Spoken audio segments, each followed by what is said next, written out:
Bruno Gio dikenal luas di Perancis sebagai salah satu figur paling menonjol dari gelombang mantan muslim.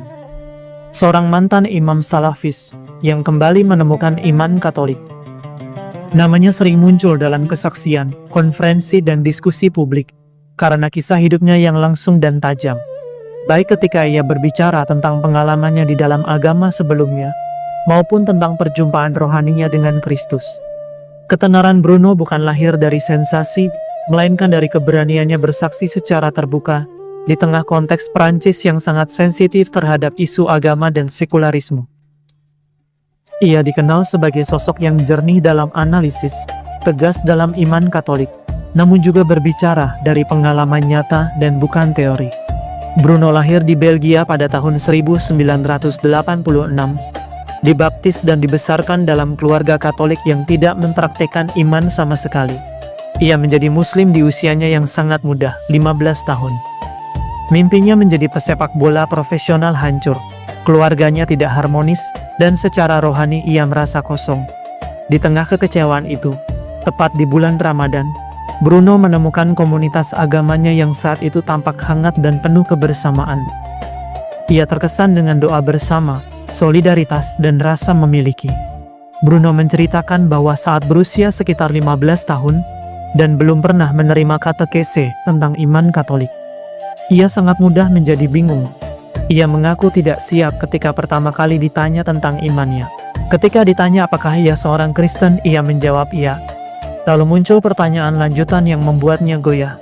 Apakah ia makan? Apakah Yesus juga makan? Dan jika Yesus makan, bagaimana mungkin Yesus adalah Tuhan? Saat lawan berbicaranya mengatakan bahwa mereka juga percaya kepada Yesus, semua itu terdengar lebih logis dan masuk akal baginya. Bruno menyadari bahwa pada saat itu, ia sama sekali tidak dibekali untuk menghadapi pertanyaan-pertanyaan semacam itu. Selanjutnya, tanpa proses panjang, Bruno masuk menjadi seorang muslim, hanya dalam hitungan hari dengan cukup mengucapkan 2 kalimat syahadat. Ia mengatakan, berbeda dengan kekristenan, khususnya Katolik dan Ortodoks, di mana ada katekese, baptisan memakan waktu yang panjang. Bahkan dalam Yudaisme, ada masa ujian selama bertahun-tahun. Saat itu Bruno baru sekitar 3 minggu mengenal agamanya dan komunitas di sana. Namun ia langsung merasakan dorongan yang kuat, bahkan cenderung agresif, untuk mengajak orang lain bergabung. Ia katakan, dorongan ini tidak hanya datang dari mereka yang taat, tetapi juga dari orang-orang yang sebenarnya tidak sungguh-sungguh menjalankan ajaran agama. Ada pola pikir yang berkembang. Meskipun seseorang tidak menjalankan semua aturan agama, ia merasa tetap mendapat pahala jika berhasil membuat orang lain menjadi mualaf. Tidak lama kemudian, Bruno mulai merasa terganggu. Ia menyadari bahwa penjelasan dan ajaran yang ia dengar sering berbeda-beda antara satu tempat ibadah dengan tempat ibadah lainnya. Ketidakkonsistenan ini membuatnya resah. Ia memilih belajar bahasa Arab sendiri. Karena setiap kali berada di tempat ibadahnya, kitab suci dibacakan dalam bahasa Arab, tetapi ia tidak mengerti maknanya. Hal itu membuatnya frustasi. Ia merasa seperti ada jarak antara dirinya dan ajaran yang ingin ia pahami.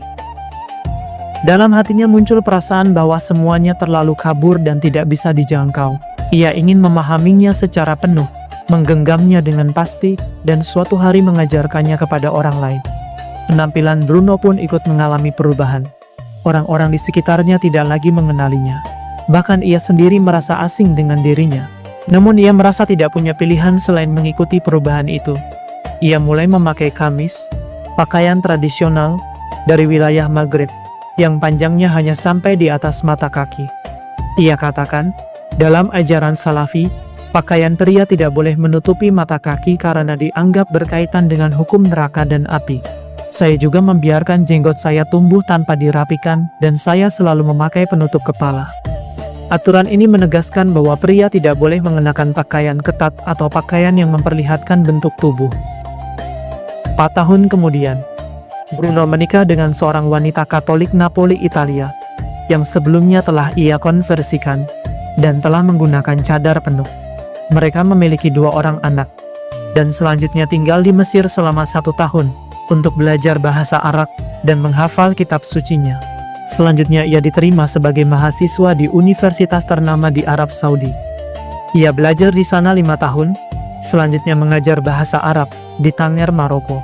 Bruno menghidupi ajaran agamanya yang mengatakan harus memutus hubungan dengan orang kafir, mencintai karena Allah dan membenci karena Allah, mencintai orang-orang beriman dan membenci orang-orang kafir, tidak hidup bersama orang kafir, tidak berpakaian seperti orang kafir, bahkan tidak menata rambut seperti orang kafir. Bruno memilih jalan salafisme, yaitu jalan yang ia anggap sebagai satu-satunya jalan keselamatan menurut apa yang ia pelajari. Ia mengatakan, ajaran ini melarang ragu atau mempertanyakan agama secara keseluruhan dan menjanjikan pahala besar atau hukuman berat jika murtad. Bahkan kemungkinan suatu hari, jika Bruno harus berpartisipasi dalam jihad mobilisasi, hal itu tidak membuatnya gentar. Dedikasi inilah yang membuatnya mendapat pujian dari para pengajar di universitas tempatnya belajar. Dan mereka bahkan memberi keuntungan materi kepada dirinya dan keluarganya, sambil mempersiapkannya untuk berperan dalam penyebaran agama ke wilayah Eropa, yang dianggap telah mengalami kemerosotan. Titik balik pertobatan Bruno terjadi lewat beberapa peristiwa yang menentukan hidup selanjutnya. Sebuah pesiaran ke Tanah Suci menurut agamanya yang ia lakukan, diharapkan menjadi puncak pengalaman rohani. Justru berubah menjadi pengalaman mengerikan. Ia menyaksikan kekacauan, dorong-dorongan massal, kematian akibat terinjak-injak, hingga ia sendiri hampir mati. Hal ini meninggalkan trauma yang besar dalam hidupnya. Masalah lain datang ketika putrinya yang masih sangat kecil diminta untuk dinikahi. Ia berkata, "Putri kecil saya 2 kali diminta untuk dinikahi. Pertama oleh seorang pria Saudi ketika ia berusia 7 tahun, dan yang kedua ketika di usia 9 tahun, oleh seorang pria Eropa dari Belgia. Secara hukum agama hal itu dianggap sah, namun sebagai seorang ayah, hati saya menolak keras. Di situ saya mulai sadar bahwa ada jurang besar antara doktrin dan hati nurani." Bruno juga mengalami kengerian menyaksikan eksekusi-eksekusi publik, pemenggalan kepala, pemotongan tangan yang disebut sebagai keadilan Tuhan. Secara doktrin itu dibenarkan, tetapi melihatnya secara langsung sangat mengguncangkan hati. Dan momen paling penting dalam perjalanan religius Bruno adalah suatu kejadian yang tidak terduga. Ia diizinkan pulang ke Belgia untuk menjenguk ayahnya yang menderita tumor otak. Di sana Bruno justru mendengar kata-kata penuh kasih yang terinspirasi dari Injil. "Akhirnya kamu pulang juga, anakku." Ibunya menceritakan bahwa ayah Bruno telah menemukan kembali iman Katolik yang sempat diabaikan. Ia mengenang di saat menjelang wafatnya, ayah memberikan kesaksian iman yang tenang. "Jangan khawatir tentang kematian. Kita tidak akan kehilangan apapun. Kita justru akan memperoleh segalanya. Saya selalu menganggap ayah saya sebagai seorang kafir yang kotor. Saya menganggap dia pantas masuk neraka demi keadilan Tuhan. Namun pada saat itu, ayah saya justru kembali kepada iman Katolik, sesuatu yang tidak saya pahami dan saya lawan. Saya mencoba mengkonversi ayah saya ke dalam agama saya. Saya mengerahkan semua usaha, mengajukan semua bukti, tetapi tidak ada yang berhasil. Pada akhirnya saya menyadari bahwa ayah saya meninggal dengan ketenangan dan kekuatan yang tidak pernah saya duga. Ia berkata kepada saya, 'Jangan takut, jangan khawatir, tidak perlu cemas. Ia bersama kita, jangan takut.' Saya sebelumnya membayangkan bahwa ayah saya akan meninggal dalam penderitaan yang mengerikan, bahwa para malaikat akan menyiksanya, bahwa Tuhan akan menghukumnya, tetapi justru ia yang berkata kepada saya, 'Jangan takut akan kematian.' Kembalinya ia kepada iman Katolik sangat mengguncang saya saat itu. Gambaran tentang Tuhan yang terus-menerus menghukum, Tuhan yang terus menjatuhkan manusia, Tuhan yang memberi petunjuk sekaligus menyesatkan, membentuk kekerasan hati tertentu. Meskipun orang berkata bahwa Tuhan itu pengasih, kenyataannya mengasihi dengan syarat. Melakukan atau tidak melakukan sesuatu tetap menimbulkan rasa takut, dan ketakutan itu akhirnya mengalahkan cinta kepada Tuhan. Pengalaman-pengalaman ini membuat Bruno masuk dalam perjuangan batin yang berat. Ia mulai meninjau ulang semuanya. Ia kembali membaca kitab suci, menelaah ulang ajaran agamanya. Ia berkata, "Saya mulai meneliti, tetapi saya sama sekali tidak mau menerima bahwa Yesus adalah Putra Tunggal Allah, Sang Sabda yang menjelma. Bagi saya itu adalah mustahil. melalui doa hanya kepada Allah tanpa memohon langsung kepada Yesus. Keyakinan itu perlahan tumbuh. Disitulah saya berkata, baiklah, kalau begini caramu bekerja, aku akan mencoba berdoa dalam nama Yesus.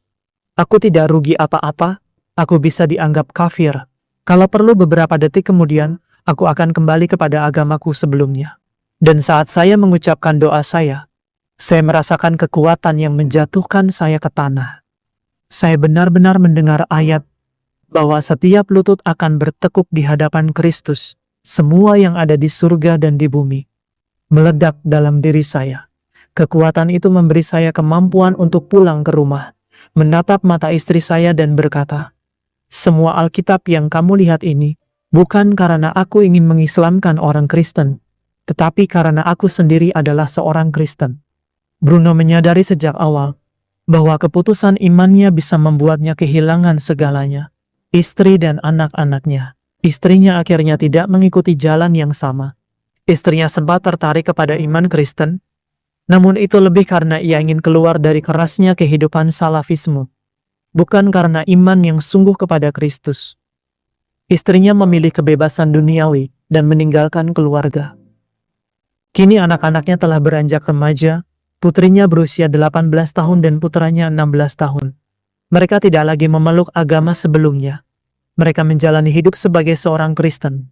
Masih dalam proses pertumbuhan iman, Bruno tidak pernah memaksa atau mengarahkan mereka secara langsung, melainkan memberi teladan lewat cara hidupnya, menjawab pertanyaan-pertanyaan yang muncul secara alami. Bruno akhirnya menemukan kedamaian batin ketika ia merubah cara berdoanya. Pertama kalinya ia mulai memanggil Tuhan sebagai Bapa. Itu merupakan momen penting di mana ia memahami bahwa kebenaran bukan sekedar daftar peraturan, tetapi sebuah pribadi yang hidup. Sedikit demi sedikit, ia berani mengakui bahwa ia mengikuti agamanya tersebut terlalu mudah, terlalu cepat, dan tanpa pencarian yang jujur.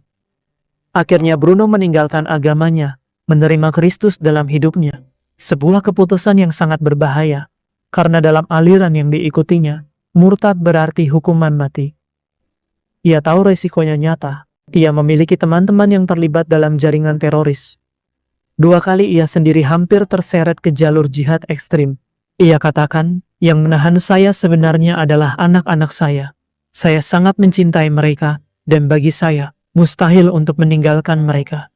Bruno, seorang yang awalnya memiliki kebencian yang ekstrim, menjadi kasih yang ekstrim, merefleksikan hidupnya dalam pribadi Santo Paulus.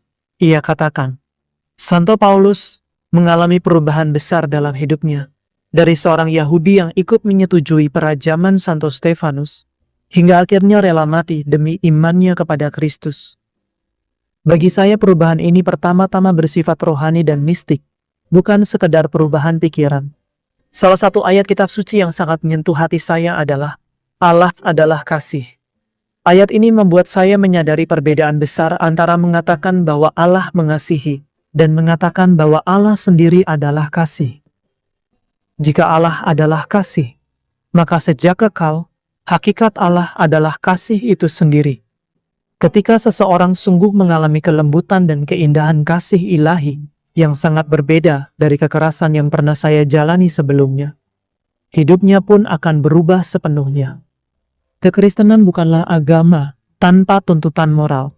Namun moral Kristen tidak dibangun di atas dasar panjang larangan, melainkan pada pencarian akan kebaikan dan relasi yang hidup dengan Allah. Bruno menyampaikan, saat ini kita melihat sebuah wabah baru di mana orang Kristen ingin menjalani kekristenan seperti orang Muslim menjalani agama Islam. Padahal ketika kita melihat iman Katolik, membaca katekismus, menghadiri Ekaristi, hidup dalam komunitas, kita memiliki praktek iman, moral, dan adat hidup. Perlu diketahui bahwa bagi banyak orang seagama saya dahulu, orang Kristen boleh melakukan apa saja, karena Yesus sudah mati untuknya. Itulah gambaran kekristenan dalam benak mayoritas awam seagama saya dulu. Bagi mereka, ketika Anda berkata bahwa Yesus sudah wafat bagi Anda, itu berarti Anda bebas melakukan apapun, minum anggur, melakukan apa saja. Mereka tidak menyadari bahwa kekristenan memiliki tata moral dan kode etik, dan bahwa sebuah peradaban dibangun di atas nilai-nilai tersebut. Karena itu penting menjelaskan melalui perilaku kita, sebuah evangelisasi melalui kesaksian hidup, bahwa kami juga memiliki prinsip, dan prinsip-prinsip itu sudah ada sebelum prinsip kalian. Sebagai contoh, di media sosial saya sering menerima pertanyaan seperti ini. Sebagai orang Kristen, apakah saya boleh melakukan ini atau itu? Dan itu adalah pertanyaan khas mereka. Apakah saya boleh mendengarkan musik? Bolehkah saya mendengarkan musik ini? Bolehkah bertato? Moral Kristen bukanlah moral yang semata-mata berbicara tentang boleh dan tidak boleh. Moral Kristen adalah moral tentang kebaikan. Pertanyaan yang seharusnya kita ajukan adalah, apakah mendengarkan musik tertentu, melakukan hal ini atau itu, berpakaian dengan cara tertentu, membuat kita semakin dekat kepada Allah, atau justru menjauhkan kita daripadanya? Jawabannya tidak selalu sama untuk setiap orang. Itu bisa berbeda-beda tergantung usia, kondisi, dan perjalanan iman masing-masing pribadi. Inilah yang dimaksud dengan beribadah dalam roh dan kebenaran. Mencintai apa yang baik, mencari kebaikan itu sendiri, dan bukan sekedar mengikuti aturan atau hukum, betapapun ketat dan menuntutnya hukum tersebut. Dan secara mendalam, saya katakan ini dengan sungguh-sungguh, karena saya pernah hidup di dalamnya. Haleluya, haleluya, haleluya. Assalamualaikum warahmatullahi wabarakatuh. Salam Aki. Aku kabarkan Injil keselamatan. Bapak Ibu di Tuhan, ketemu lagi dengan saya Evangelis Avraham Effendi Usman. Bagaimana kabar Bapak Ibu semua? Tentu luar biasa. Yes, yes. Wow, kita itu sangat istimewa. Nah, saudaraku, para pencinta Ilham Bagia dan para pengikut Kristus yang setia, kita ini adalah benar-benar umat yang sangat istimewa bila dibandingkan dengan umat-umat yang lain. Ya. Umat yang sangat istimewa dan teristimewa bila dibandingkan dengan umat-umat yang lain. Makanya Bapak Ibu, rugi bila kita meninggalkan Kristus. Makanya sungguh-sungguh kita di dalam Kristus. Sungguh-sungguh kita dalam beribadah. Sungguh-sungguh kita dalam berdoa. Sungguh-sungguh kita dalam beriman Bapak Ibu.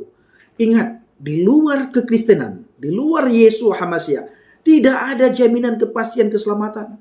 Yang ada itu moga-moga. Yang ada itu mudah-mudahan. Kepastian keselamatan itu hanya ada di dalam Yesus HaMashiach. Di luar itu tidak ada Bapak Ibu. Boleh saudara cari. Sebagaimana yang kita lihat barusan kesaksiannya, di mana seorang mu'alaf menjadi imam salafi. Tapi apa yang terjadi? Kembali murtad Bapak Ibu. Kenapa? Karena dia tidak mendapatkan ketenangan, dia tidak mendapatkan ketentraman, dia tidak mendapatkan ketenangan batin Bapak Ibu. Maka ada hal yang saya ulang-ulang di sebuah pujian. Hal yang saya ulang-ulang Bapak Ibu. Kalau ku cari damai, hanya ku dapat dalam Yesus. Kalau ku cari ketenangan, hanya ku temui di dalam Yesus. Tak satu pun dapat menghiburku, tak seorang pun dapat menolongku. Hanya siapa? Hanya Yesus, jawaban hidupku. Bapak Ibu, hanya di dalam Yesus kita dapatkan ketenangan, dapat ketentraman, dapat kedamaian. Masa di dunia ini Bapak Ibu, ya, di dalam Yesus ada kedamaian, di dalam Yesus ada ketenangan, di dalam Yesus ada ketentraman, dan di dalam Yesus ada sukacita. Dan ketika kita pulang nantinya, selesai tugas kita di dunia ini, kita mendapatkan hidup yang kekal. Inilah satu kepastian yang diberikan oleh Yesus HaMashiach kepada kita yang mengikut dia dengan sungguh-sungguh. Maka Bapak Ibu, ikut Yesus itu harus powerful. Harus 100%. Tidak boleh 99% sekian. Tidak boleh 50% apalagi. 90% 9, sekian saja tidak boleh. Apalagi setengah persen Bapak Ibu. 50% itu tidak boleh. Harus sungguh-sungguh kita ikut Yesus. Tidak boleh sedikit pun ya terbesit di dalam pikiran kita bahwa kita ragu terhadap dia. Tidak boleh. Kita harus benar sungguh-sungguh. Ketika kita ambil keputusan untuk percaya kepada Yesus Kristus, kita harus sungguh-sungguh ikut dia, sungguh-sungguh beriman kepada dia, sungguh-sungguh kita cari dia Bapak Ibu. Maka carilah aku, maka engkau akan hidup. Kenapa carilah Tuhan kita akan hidup? Karena di luar Yesus tidak ada kehidupan. Di luar Yesus tidak ada ketenangan. Di luar Yesus Bapak Ibu sia-sia. Kita lihat tadi seorang mukhalaf. Dia sudah menjadi imam disalafi, tapi kembali murtad itu dikarenakan tidak ada kepastian keselamatan dan masa dia menjalani hari-hari tidak ada kedamaian, ketenangan, dan ketentraman. Ibadah yang dia lakukan itu semua karena terpaksa. Kalau dia tidak beribadah, dia takut murka. Kalau dia tidak beribadah, dia takut neraka. Kalau dia tidak beribadah, dia takut disiksa di kubur, segala macam bla bla bla bla bla bla. Maka dia beribadah supaya dia terhindar dari siksa kubur, terhindar dari api neraka. Akhirnya ketika dia beribadah, dia melakukan bukan dengan segenap hati, bukan dengan segenap jiwa, bukan dengan segenap pikiran dan akal budi, tetapi karena ketakutan alias karena terpaksa, Bapak Ibu. Ya, karena terpaksa. Jadi saudaraku yang dikasihi Tuhan, Yesus berkata kepada kita semuanya, damai sejahtera kuberikan padamu, damai sejahtera kutinggalkan bagimu, dan apa yang kuberikan itu sangat berbeda dengan apa yang dunia berikan. Saudaraku, orang yang sungguh-sungguh ikut Kristus, orang yang sungguh-sungguh di dalam Tuhan, orang tersebut tidak akan meninggalkan Yesus sejengkal pun. Apapun yang terjadi, persoalan apapun yang dihadapi, dia tetap sungguh-sungguh di dalam Tuhan. Tidak akan meninggalkan Yesus. Tidak akan terbesit dalam pikirannya untuk jadi mukallaf. Tidak akan terbesit dalam pikirannya untuk meninggalkan Yesus. Tetapi bila ikut Yesus tidak sungguh-sungguh, tidak dengan sepenuh hati, tidak dengan segenap jiwa, tidak dengan segenap akal budi kita, maka dengan mudah kita akan meninggalkan dia karena kecewa, karena sakit hati, karena kepahitan. Bahkan sakit hati dengan gereja, tinggalkan Yesus. Sakit hati dengan pendeta gembala, tinggalkan Yesus. Kepahitan sesama pekerja Tuhan, tinggalkan Yesus. Ini Bapak Ibu adalah orang-orang yang tidak sungguh-sungguh ikut Yesus. Itu harus diselidiki apakah orang tersebut ikut Yesus karena sesuatu atau bukan. Maka kita perlu menjaga sikap hati dan motivasi kita selama kita mengikut Yesus, Bapak Ibu. Ini adalah hal yang sangat luar biasa. Jadi orang-orang yang tidak sungguh-sungguh ikut Yesus, orang itu mudah putus asa, mudah kecewa, mudah tersakiti, mudah begini, mudah begono, dan pada akhirnya tinggalkan Yesus. Jadi saya ingin mengajak kita semuanya supaya tetap berteguh di atas fondasi iman yang benar, saudaraku. Bapak Ibu lihat bagaimana kesungguhan saya di dalam Kristus. Bagaimana kesungguhan saya dalam pelayanan. Bagaimana kesungguhan saya bersama dengan sahabat saudara saya, Bang JDP, ketika kita melayani anak-anak Tuhan di pedalaman. Di pedalaman itu Bapak Ibu butuh kita, saudaraku. Ya, butuh kita. Apakah di sana tidak ada hamba Tuhan? Banyak. Apakah di sana tidak ada gembala? Banyak. Apakah di sana tidak ada pendeta? Banyak. Tetapi mereka juga butuh kita, saudaraku. Butuh orang yang sungguh-sungguh melayani mereka. Karena orang yang kekurangan jarang sekali dilayani, Bapak Ibu. Orang yang kekurangan jarang sekali dilihat. Jadi yang sering dilayani, yang sering dilihat, yang sering dilirik, yang sering dikunjungi adalah mereka yang menguntungkan. Sementara yang tidak menguntungkan tidak dilayani dengan sungguh-sungguh. Akhirnya ketika dilayani oleh pekerja asing, oleh guru palsu, oleh pengajar palsu, oleh penyesat akhir zaman, mereka terbuai. Mereka terlena, mereka akhirnya meninggalkan Kristus, Bapak Ibu. Yang pertama, pengetahuan mereka akan firman Tuhan itu kurang. Yang kedua, sudah kurang pengetahuan, kurang dilayani. Akhirnya dilayanilah oleh pekerja asing, dilayanilah oleh guru palsu, dilayanilah oleh pengajar palsu dan penyesat. Akhirnya anak-anak Tuhan di pedalaman itu tersesat, Bapak Ibu. Dan khususnya orang-orang yang sering kita jumpai, yang sering kita layani adalah orang Katolik, Bapak Ibu, yang banyak jadi mu'alaf di pedalaman-pedalaman. Khususnya di Mentawai. Itu ada satu kampung. Dulunya Bapak Ibu mayoritas Katolik. Sekarang itu sudah 60% lebih mu'alaf di sana, Bapak Ibu. Ya, 60% lebih mu'alaf. Nah, bahkan di desa itu kepala desanya pun mu'alaf, saudaraku. Nah, tapi kita bersyukur mereka masih hidup untuk sementara, masih hidup rukun, masih hidup berdampingan tanpa menghina dan mengolok satu sama yang lain. Sekalipun sudah mulai dimasuki oleh ajaran-ajaran yang suka mengkafir-kafirkan orang lain. Dan puji Tuhan, secara diam-diam kita masuk ke desa di mana yang sudah 60% lebih jadi mu'alaf, dan puji Tuhan Bapak Ibu, satu persatu kita layani, satu persatu kita bawa kembali kepada Kristus Bapak Ibu. Nah, Bang Pendi, apakah Bang Pendi sama Bang JDP tidak takut? Tidak. Kenapa? Karena pada dasarnya mereka itu Katolik, ya, bukan Islam, Katolik Bapak Ibu. Jadi kita juga punya hak yang sama untuk menarik mereka kembali, mengajak mereka kembali untuk pulang, untuk kembali ke Kristus. Karena mereka dulu diajak, ya. Kenapa diajak? Karena mereka kurang pengetahuan akan firman Tuhan. Kenapa kurang pengetahuan akan firman Tuhan? Mungkin kurang dilayani Bapak Ibu.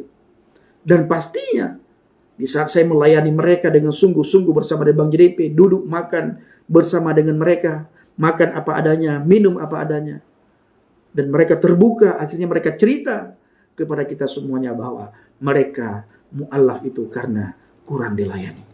Bahkan setelah mereka mukallaf pun Bapak Ibu tidak dilayani dengan maksimal. Yang penting mereka sudah mukallaf, yang penting KTP mereka sudah berubah, tetapi tetap tidak dilayani dengan maksimal. Jadi saudaraku yang kasih Tuhan, para pencinta Injil Habagen, firman Tuhan berkata kepada kita semuanya, mari sungguh-sungguh di dalam Tuhan, layanilah satu sama yang lain, kasihilah satu sama yang lain. Bapak Ibu, di dalam Yohanes 10 ayat 28, firman Tuhan berkata, aku memberikan hidup kekal kepada mereka, dan mereka tidak akan pernah binasa, dan tak seorang pun dapat merebut mereka dari tanganku.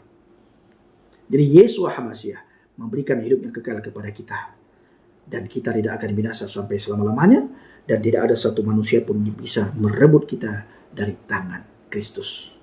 Oleh karena itu Bapak Ibu, pastikan posisi kita berada di atas pondasi iman yang benar.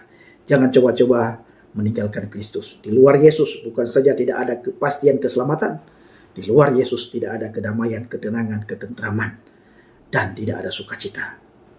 Baik saudaraku, dukunglah doa Bapak Ibu dan bawa doa syafaat, karena pertengahan bulan ini saya bersama dengan JDP kembali ke ladang misi, kembali melakukan penginjilan. Kami bermisi mulai dari Riau, nanti kami singgah di Padang beberapa hari, dan selanjutnya kami langsung berangkat ke Aceh Tenggara. Bapak Ibu bawa doa syafaat, dukung, support agar lewat pelayanan kita banyak orang dikuatkan, dan mereka yang sudah undur di hadapan Tuhan mereka kembali kepada Tuhan. Terima kasih. Shalom alaikum bishim hamasiah. Salam Aki. Aku kabarkan Injil keselamatan. Bapak Yahweh bishim Adonai Yesus HaMasiah. Waruah Kudus memberkati kita semua. Haleluya. Amin. Salam murtadim. Terima kasih.